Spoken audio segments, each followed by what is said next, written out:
हिमाचल की 3 विधानसभा सीटों पर हुए चुनावों में 2 सीटों पर कांग्रेस ने बाजी मारी है, जबकि भाजपा को 1 सीट पर जीत मिली है। देहरा विधानसभा सीट से सीएम सुखविंदर सिंह सुक्खू की पत्नी कमलेश ठाकुर 9,399 वोटों से चुनाव जीती है। उन्होंने भाजपा के होशियार सिंह को हराया। वहीं नालागढ़ में बाबा हरदीप सिंह 8,990 वोट से जीत गए हैं। सीएम सुक्खू के गृह जिले हमीरपुर से भाजपा के आशीष शर्मा 1,571 वोटों से चुनाव जीते हैं। जीत के बाद सीएम के सरकारी आवास ओक ओवर में जश्न का माहौल है। खूब मिठाइयां और पटाखे फोड़े जा रहे हैं। सीएम सुखविंदर सिंह सुक्खू ने कहा कि 2 सीटों पर कांग्रेस की जीत हुई है। देहरा में सर्वे के बाद हाईकमान ने कमलेश ठाकुर को टिकट दिया। देहरा और नालागढ़ की जनता ने भाजपा को सबक सिखाया है। उन्होंने कहा कि नोट के बल पर जनता की वोट से चुनकर आई सरकार को गिराने वालों के लिए ये सबक है। भाजपा ने प्रदेश की कांग्रेस सरकार को गिराने के लिए षड्यंत्र रचा और कांग्रेस के विधायक खरीदे। 3 निर्दलीय विधायकों ने अपने पद से इस्तीफा दिया। 6 उपचुनाव में कांग्रेस ने 4 में जीत दर्ज की और 3 उपचुनावों में कांग्रेस ने 2 पर जीत दर्ज की है। और 2022 में कांग्रेस के 40 विधायक थे और अब दोबारा से कांग्रेस विधायकों की संख्या 40 हो गई है। ये हमारे लिए बहुत हर्ष की बात है कि जो ये उपचुनाव में हम 2 सीटों पे कामयाब हुए हैं, उसमें मैं पार्टी के वर्कर्स को बहुत बहुत बधाई देती हूँ, उनका धन्यवाद करती हूँ कि उन्होंने रात दिन मेहनत की, जिसकी वजह से हमारी ये उपचुनाव में हमारी जीत हमने हासिल की है।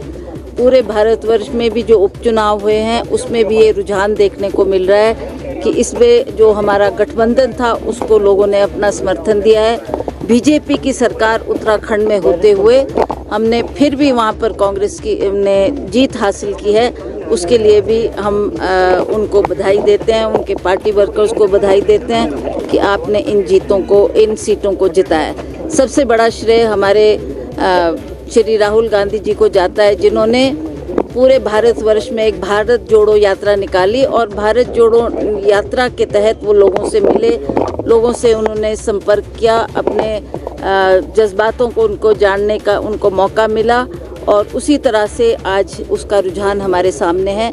हम हिमाचल प्रदेश में भी देख रहे हैं कि हमने उपचुनाव जो एक इससे पहले हुए और ये उपचुनाव जो आए उसमें भी कांग्रेस की जो विजय हुई है, उसके लिए हम सरकार को भी बधाई देते हैं कि सरकार ने 14 महीने में जो काम किया है उसके लिए सरकार को भी श्रेय जाता है। हमने जो मैनिफेस्टो में बातें की है, उन मैनिफेस्टो पर भी हमने 4-5 बातें पूरी करके लोगों को दी है, चाहे वो आपकी ओपीएस का मामला हो, चाहे वो 1500 महिलाओं को देने की बात हो, चाहे दूध के रेट कम करने की बात हो, और इसी तरह से हम बाकी जो हमने वायदे किए हैं उन वायदों को भी हम समय रहते उसको अवश्य पूरा करेंगे। अभी तो 3.5 साल का समय हमारे पास है, हम उन वायदों को भी पूरा करके लोगों को अवश्य देंगे। आप जानते हैं इसमें कुछ विलम्ब इसलिए हुआ क्योंकि हिमाचल प्रदेश में जो पिछली बरसात में बहुत बड़ी बाढ़ आई, उसमें हमारा ध्यान उस वक्त लोगों।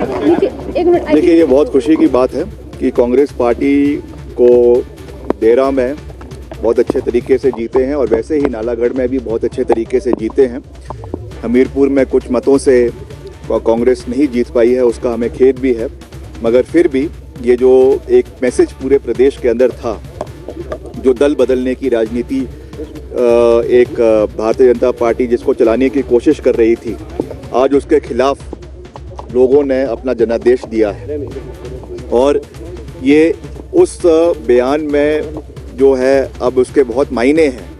जो प्रधानमंत्री नरेंद्र मोदी जी ने जब वो चुनाव के समय यहाँ पर आए थे और उन्होंने कहा था कि हिमाचल में कांग्रेस की सरकार कुछ ही दिन की मेहमान है, अब हम जानना चाहेंगे कि प्रधानमंत्री जी का और गृह मंत्री का क्या बयान है, जब जनता ने साफ जनादेश दे दिया है कि कांग्रेस पार्टी जहाँ से शुरू हुई थी, 40 विधायक हमें 2022 के विधानसभा चुनावों में मिले थे, आज वापस हम 40 पर ही पहुंच चुके हैं। तो आज केंद्र सरकार उस पर क्या कहना चाहती है, क्या अभी भी वो हमारी सरकार को गिराने के सफल प्रयास करेंगे या नहीं, इस विषय पर जयराम जी को अपनी स्थिति स्पष्ट करनी चाहिए। सर, हिमाचल की क्या मायने है, क्योंकि जो कुछ सोड हिमाचल प्रदेश में पिछले दिनों हुआ, उसके बाद फिर 40 हुए। इस जीत के मायने क्या सर्वे करवाया, उसके आधार पर वो टिकट दिया गया, वहाँ हमारी जीत हुई है। नालागढ़ में आज़ाद प्रत्याशी थे और वहाँ भी हमारी अभी अंतिम काउंटिंग का दौर चल रहा है, वहाँ भी हमारी जीत सुनिश्चित है। हमीरपुर विधानसभा क्षेत्र में जो अंतिम अभी परिणाम में हम थोड़े पिछड़े हुए हैं, तो हम कह सकते हैं निश्चित तौर पर कि कांग्रेस पार्टी की जो 11 दिसंबर 2022 को सरकार बनी थी, उस समय 40 सीटें थी। वो 40 की 40 सीटें अभी कांग्रेस के पक्ष में आई है और मैं दावे के साथ कह सकता हूँ ये जनता की जीत है। भगवान के आशीर्वाद से, देवी देवताओं के आशीर्वाद से, जिस प्रकार का राजनीतिक षड्यंत्र जनता की सरकार को गिराने के लिए किया गया, 16 महीने से हमने जनता के हित में कार्य किए और जिस प्रकार की राजनीतिक षड्यंत्र का जवाब हिमाचल की जनता ने दिया है, वो आपके सामने। निश्चित तौर पर ये लोकतंत्र होता है, इसमें मतदाता वोट डालकर अपनी भावनाओं का प्रकट करता है और मतदाताओं ने अपनी भावनाओं का प्रकट किया। कुछ जगह एक विधानसभा क्षेत्र में कहीं ना कहीं रणनीति मतदाता ने वोट तो बहुत अधिक डाला है, बहुत कम वोटों से हम हमीरपुर में अभी पिछड़े हैं। फाइनल आउटकम पर ही मैं उसके बारे में कह सकता हूँ, लेकिन 2 सीटों पर हम कंफर्टेबल लीड हमने बनाई है और मैं हिमाचल की जनता का, आम लोगों का, किसानों का, महिलाओं का, युवाओं का बहुत बहुत धन्यवाद करना चाहता हूँ कि जिस प्रकार की राजनीति की शुरुआत भारतीय जनता पार्टी ने की थी, खरीदो फरोख्त की राजनीति की शुरुआत भारतीय जनता पार्टी ने की थी। 28 फरवरी से जो प्रदेश में अनिश्चितता का माहौल चल रहा था और पूर्व मुख्यमंत्री जयराम ठाकुर जी बार बार कह रहे थे कि 4 जून को 2 सरकारें बनेंगी और अभी भी जनता को ठग रहे थे कि हम 3 सीटें जीतने के बाद दोबारा से सरकार बनाएंगे। तो मैं ये कहना चाहता हूँ कि जनता के जनादेश को स्वीकार करके आपको ये स्वीकार करना चाहिए कि जनता ने आपकी बात को ठुकराया है।